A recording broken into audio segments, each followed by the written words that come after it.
Asterisk, there are things they don't put in the training manual, things they never mention at the academy. Like the way the night can turn on you when you're out past the edge of town, or how certain calls come in whispered, as if the voice on the other end already knows you won't make it back the same. In my 20 years on the force, I've seen just about everything: domestic disputes gone bad, tweakers hiding under floorboards, bodies half-eaten by wild dogs. But nothing prepared me for what I found last night. It started like any other shift. Static on the radio, black coffee gone cold, the low hum of tires on gravel roads. Then came the dispatch, simple, almost mundane check on an abandoned property off Highway 19. Lights reported in the windows. No one's lived there in years.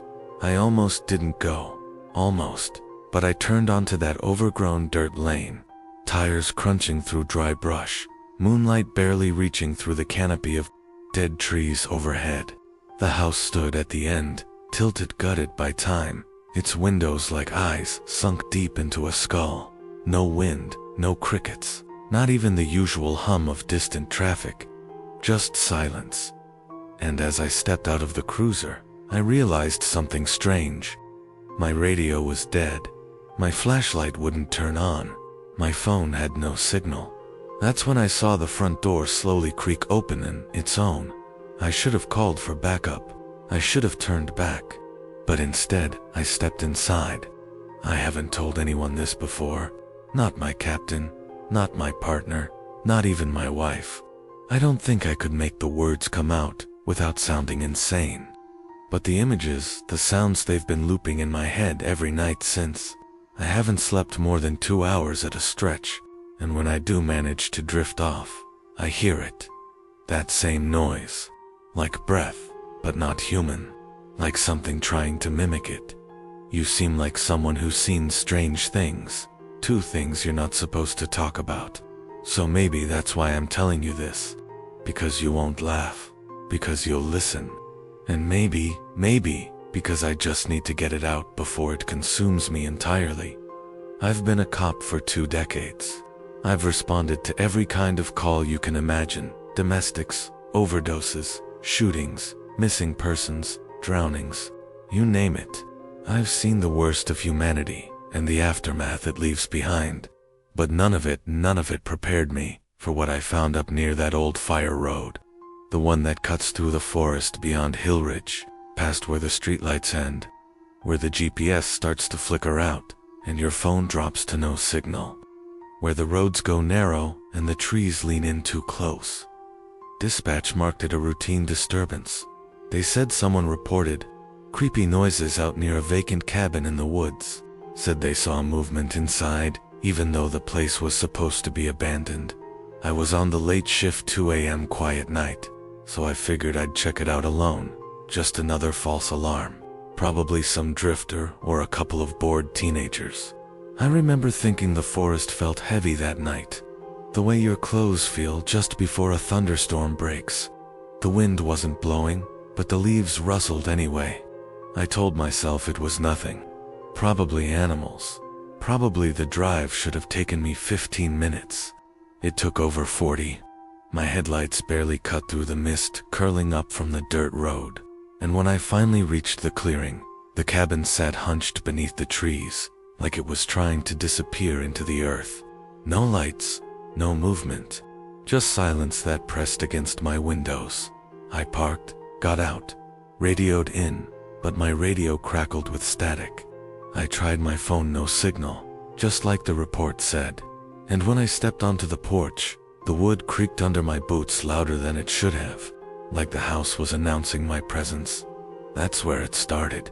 The unease. The feeling that something was watching me. Not from a window. Not from the tree line, but from beneath, below. Like something just under the floorboards had paused mid. I can't stop replaying that moment.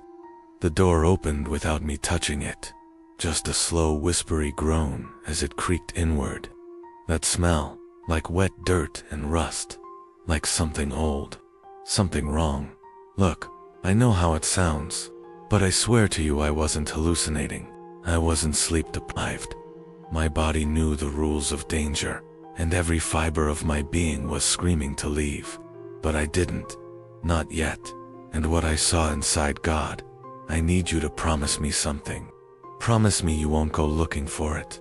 Don't try to find that cabin. Don't go near those woods beyond Hill Ridge. If someone sends you there, if someone mentions creepy noises, or unexplained lights, or a presence there, not lying. But you don't want to know what's making those sounds. Whatever is out there, it doesn't forget. It watches, it waits, and I think it followed me back. The precinct I was stationed at sits on the edge of the valley, where the town ends and the forest begins. Beyond that tree line, the map turns into empty green. No roads, no landmarks. Just miles of whispering pine and God knows what else. Over the years, I'd driven past it more times than I could count. Always assumed it was just land the county never bothered to develop. But that night, that call didn't come from town. It came from beyond those trees. I remember the dispatcher's voice crackling in my radio, tight with something I couldn't place. Not fear exactly, but unease.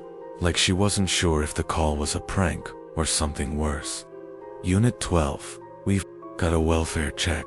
Caller didn't leave a name. Said something about lights and screaming near Kilmer's trailhead. I sat up in my cruiser. Kilmer's trail was old, barely used except by hikers who wanted to disappear into the deeper woods. There were no cabins out there anymore, not since the fire 10 years back. But something in her tone made me respond before I even thought about it. Copy, I'll head out. The drive up the trail was rough. Trees leaned in too close, and the deeper I went, the more the air felt wrong. Heavy, like it was pressing down on the car. The signal on my radio dropped to nothing halfway in. Even my phone, which usually clung to one bar at least, flatlined. No service. Just me and that dirt path, winding into a forest that felt like it had never wanted to be disturbed. About a mile in, I spotted something through the trees. A structure. Faded wood, narrow porch, roof sagging like it had been punched by time. It wasn't on any map. I would have bet my pension on it, but there it was. A cabin in the woods, and in one of its cracked windows, a soft flickering light. I killed the engine and stepped out. Every instinct told me to announce myself, call for backup, follow protocol. But something about that cabin, it was too quiet. No crickets, no rustling. Even the wind seemed to pause. I approached slowly, flashlight beam jittering across the porch. The boards creaked under my boots, long and slow, like the house was exhaling beneath me. I knocked. No answer. I knocked again. Still nothing. Then I noticed it. The door wasn't latched, just barely cracked open, like it had been waiting. Inside, the air smelled like burnt paper and old rot. Furniture was overturned, dust thick enough to muffle footsteps. But what caught my attention was the clock on the wall. One of those antique ones, with a swinging pendulum. It had stopped at exactly 2:33. The second hand wasn't ticking, yet I could hear ticking. Somewhere deeper inside. Called out, County Sheriff's Department. Anyone here? My voice sounded too loud, like it didn't belong. I moved toward the ticking, stepping into what must have once been a study. Books lined the shelves, pages curling at the corners, and there, on the desk, was a small wind-up alarm clock, ticking steadily, but it had no hands. That's when I noticed the mirror on the wall. At first, I thought it was cracked, the glass spiderwebbed from corner to corner, but no, it was shifting. The reflection showed the room, sure, the desk, the books, but not me. I wasn't in it. I stared at it for what felt like forever, waiting for my shape to materialize, waiting for the image to catch up. It never did, and when I looked away, just for a second, the ticking stopped. Behind me, a floorboard creaked. I spun around, hand on my holster, but there was no one there, just the hallway, stretching into darkness. I should have left then. I should have walked out and never looked back. But something had changed. The air felt thicker, The front door was now closed, and the clock on the wall, it was ticking again, but this time, it was counting backward. The first real shift happened around 2:14 a.m. I know the time because my patrol car clock glowed a sickly green, frozen on that number even after I tried restarting the ignition. I was parked on the edge of Miller's Grove, a thick patch of woods just outside the township line, technically not our jurisdiction. But we get called out there anyway when something weird happens. And things get weird out there more often than you'd think. I'd rolled up that night because of a call from dispatch. A woman whispering about lights in the trees, humming noises outside her window, and the distinct impression something was inside her barn. When I got there was no sign of her. Her front door was wide open, swaying slightly in the breeze. I drew my flashlight and stepped inside, calling out, identifying myself like protocol demands. But it felt wrong. The air was too still, thick like syrup. My boots didn't echo on the old wood floors, they just seemed to sink into silence. The house was empty, at least empty of people. Her dining chairs were pulled back like someone had just stood up in a hurry. A kettle still whistled on the stove, half full. But the disturbing part came when I passed a hallway mirror and saw something standing behind me just for a split second tall, narrow, hunched in a way that hurt the brain to process. When I spun around, there was nothing, just that crushing low-frequency hum in my ears, like distant static, back in the car. I radioed for backup, but all I got was distortion, not even static, just garbled, slurred syllables that might have been my own voice played backward. Then came the knocking. 3 slow knocks on the back window of the cruiser. I turned so fast my neck popped, but again nothing. The cruiser lights flickered, dashboard blinking like it had shorted. Another knock, this time from the driver's side. I stepped out, weapon drawn. My breath misted unnaturally in the warm air. I could hear my heart pounding, louder than my own footsteps. Trees swayed, though the wind had completely died. The night pressed in close, suffocating. Then came the whisper. A voice, low and genderless, rasped directly into my ear. "You've seen it too." I backed up in a panic, sweeping the light wildly, but no one was there. Just the woods and that cursed house now completely dark behind me. That night didn't end. I must have walked the perimeter a dozen times, found no footprints but my own. And the clock inside the car never ticked forward. It stayed 2:14 a.m. 4 hours. I finally just drove away, even though I wasn't sure I was moving through real space anymore. In the nights that followed, other strange things began happening. My apartment 3 floors up in a building with a secure entrance started showing signs of entry. The window over the sink would be unlocked, a glass left where I didn't place it. My phone screen would turn on by itself and display the same time, 2:14 a.m. Then I started dreaming about the barn, not the house, the barn. Every night I'd be inside it. It was endless in the dreams, rows of stalls stretching into infinity, each stall containing a figure I couldn't quite see. They whispered in unison, something in a language I didn't know, but my ears hated. I'd always wake up gasping, drenched in sweat, sometimes with small cuts on my palms, as if I'd been clenching my fists around something sharp. And the worst part, the dreams began to follow me into waking life. On patrol, I'd hear barn doors creaking open where there were no barns. I'd catch glimpses in the squad car mirror of those same hunched figures, never moving, always watching. Then things escalated. One morning I found my service weapon unloaded, not missing, just every bullet neatly lined up on my kitchen counter. My badge was gone. I found it buried in a planter on my balcony, like someone or something wanted to remind me that it knew where I lived. That night, the whispering returned, not in my dream, in my room, just behind my ear, so close I could feel the air move. "You've opened the door," it said. "We never close the door again, and still, the department treats me like I'm fine. They don't see the exhaustion behind my eyes, or they do and don't care." I think whatever this thing is, it hides from everyone else. Or maybe it doesn't. Maybe they just pretend not to notice. Maybe they've heard the knocking too. It was nearly dawn when I finally went back into that place, the station. I wasn't even sure why. Some part of me needed answers, or closure. Or maybe I was just trying to prove to myself that I hadn't completely lost my mind. The building stood exactly as I had left it, quiet and gray, against the pale morning light, the main door slightly ajar. I remember standing there, staring at the entrance, feeling like I was about to step into a trap. But still, I pushed the door open. The front desk was abandoned.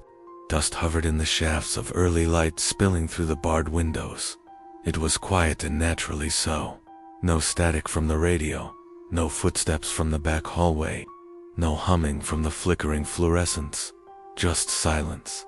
I walked toward the holding cells. They were still open, still empty, but now every mirror in that wing was shattered. I hadn't noticed it during the panic, but now that I was calm enough, I saw that every one of them had broken from the inside out. Then I found the basement door. It was never locked before, but this time I had to force it. Something behind it didn't want me down there. It took everything I had not to walk away again, but I couldn't leave. I had to know. The basement smelled like rot and mildew, like something that had been rotting long before the station was built. My boots echoed down the old wooden stairs. That's when I saw it wedged beneath a loose floorboard near the old records cabinet. A journal, weathered, water-stained, and reeking of age. The pages were handwritten in a style that looked over a century old. The cover had no name, just a crude symbol scratched into the leather's 3 circles interlocked by jagged lines. I flipped through the entries, and at first it read like a log: dates, times, strange noises. Then it shifted. The handwriting grew erratic, the tone more desperate. The writer spoke of the loops and the watchers. He wrote about patrols being drawn back to the same place, over and over, until one night they vanished. And then, the part that made my blood run cold, a mention of a man described exactly like me finding this journal and choosing to ignore its warnings. The writer pleaded, "If you're reading this, you've already been marked. They've already seen you. They know you don't belong." Beneath that, written in smeared ink like it had been written with a trembling hand, "They live in the stillness between moments." That was when I heard the whisper again, but this time, it came from behind me, and it said my name. I turned, but there was nothing but the cold concrete wall. I started backing toward the stairs, heart racing, journal still clutched in my hand. That's when I noticed the walls were wrong. The mortar lines didn't match. They shifted when I looked too long, like the bricks were breathing, like they were watching. I ran, but even as I burst out into the daylight, the feeling didn't go away. The wind didn't move. The birds didn't return. My phone still had no signal, even out in the open. Something had changed. Back at home, I laid the journal on my kitchen table, staring at it like it might come alive. I thumbed through the final pages again. There were crude sketches, twisted faces, spindly limbs, eyes where eyes shouldn't be, and a final phrase carved deep into the back cover with something sharp. "You don't escape. You're just next." I should have burned it. I should have forgotten, but I couldn't. I started researching that symbol, 3 circles, interlocked. Nothing in any modern police insignia, but in old frontier records, in forgotten sheriff's logs from the early 1800s. There it was, always associated with disappearances, always written off as superstition or hoax. But too many entries, too many reports, always from the same geographic radius centered around where our station was now. And then came the dreams. I saw the jail cells, filled with pale figures, watching me without eyes. I saw myself in my uniform, but my badge had no number, and my reflection didn't move when I did. The whispers in my sleep began to mimic my own voice. And every morning, no matter where I left it, the journal was on my bedside table. I called out sick. I stopped returning calls. I stayed away from the station, but something was already with me, watching me, learning me. That's when I realized the truth. I hadn't run away from something that night. I had run into it, into their space, their domain, and running didn't break the tether. If anything, it tightened it. They're not tied to the station. They're tied to who sees them, and I had seen them. I don't know what's real anymore. My clocks stop at 3:17 every night. I hear the radio static in my walls. My reflection sometimes lags. And once I swear this is true. I saw another version of myself walk past my living room window, just staring in. I don't think this is about the station anymore. I think that building was just one crack in something older, and I looked too closely. I saw something I was never meant to, and now it sees me back. I don't know when the nightmares stopped being dreams, or if they ever were. I don't sleep much anymore, not because I'm afraid to, but because I'm not sure I know how. When I close my eyes, time does something strange. I'll blink, and hours pass, or nothing at all. Sometimes I wake up and it's still the same minute on the clock, always 3:17. I tried leaving. I packed a bag, turned off every light in the house, and told myself I just needed distance. I got in the car and drove no destination, just anywhere but here. I made it maybe 20 minutes before I noticed I was circling back, not turning around. Just arriving at the same road again and again. My GPS didn't help. My phone still had no signal, and even when I followed the sun, it never moved. Eventually, I got out of the car and walked. The road cracked and bent like it had been through a dozen winters in a single night. The trees started looking the same. Not similar, the same. The same branch leaning to the right, the same missing bark, the same crooked trunk. It was like I was inside a painting someone was lazily redrawing in a loop. When I made it back to my house, I threw the bag in the corner and sat on the kitchen floor. That was 3 days ago, or 3 weeks. I don't know anymore. I've stopped trying to count. I kept telling myself it was something. I could fight something. I could logic my way through like every other case I ever worked. But this isn't a case. There's no motive, no suspect. It doesn't want justice. It doesn't want closure. It just wants. Sometimes I catch movement in my mirrors, my own reflection standing a second too long, tilting its head like it's listening to something I can't hear. Sometimes I hear footsteps in my hallway, even though I live alone. One night I tried to speak to it. I thought maybe if I acknowledged it, it would go away, or show itself. I whispered into the dark, "What do you want?" And from the other side of the room, my own voice whispered back, "To watch." That's when I realized it doesn't need me to understand it. It just needs me to notice it. And now that I have, it follows me in silence. It's not hunting me, it's keeping me. I've started seeing versions of myself in the corner of my eye, standing still, smiling. Once I saw myself sitting in the squad car outside, uniform crisp, staring up at the house with eyes that were too wide, too black. I didn't go near it. I just waited until it was gone. I don't think I'm meant to escape. I think I'm being absorbed. I've stopped getting mail. The phone doesn't ring. I called my old partner last week, or maybe I tried to. The line rang once, then played a message I've never heard before. "This number is no longer assigned to this name." I tried again. This time it rang, and someone answered, but it wasn't his voice. It was mine. "Stop looking," it said, and hung up. There's a pattern to it, I think. The station was just a doorway, a mouth, a wound in time where something older than memory leaks through. And now, it's in me. I can feel it when I breathe.